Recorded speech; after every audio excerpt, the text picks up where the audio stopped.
Hafade, and welcome to another episode of Guam Chronicles, Chapter 3, WhatsApp Edition. Before we get started, we gotta check out this view. Let's take it in. This is Libugan Vista Point. I know I'm gonna get slaughtered for saying it like that. I don't know how to say it. There's airport right over there. You got Tumon Bay and Tamuning right over there, that beautiful turquoise water.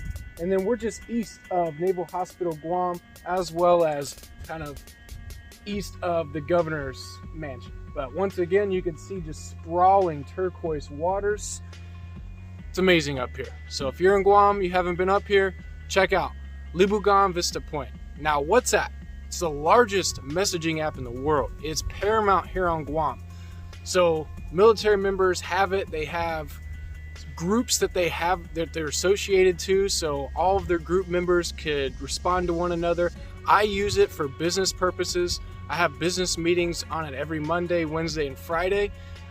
Do yourself a favor. If you're stateside, go ahead and download that. Save yourself some backlog and get used to it, because it's big here in Guam. So you could text on it, you could call on it, and video chat. So over here, as long as you have Wi-Fi, it doesn't charge you long distance.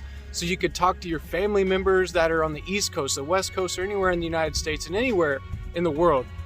You could send high quality pictures, high quality videos, and it's super secure. It has end-to-end encryption. And what that means you and the recipient that you're sending to has the only way to see it and know what's in that message. Not WhatsApp, no third-party parties.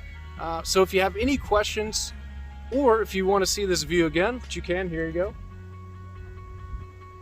let me know. At Thomas Sells Kelly, if you find these videos helpful, go ahead and hit that subscribe button. Let me know. Shoot me a comment. Talk to you guys later.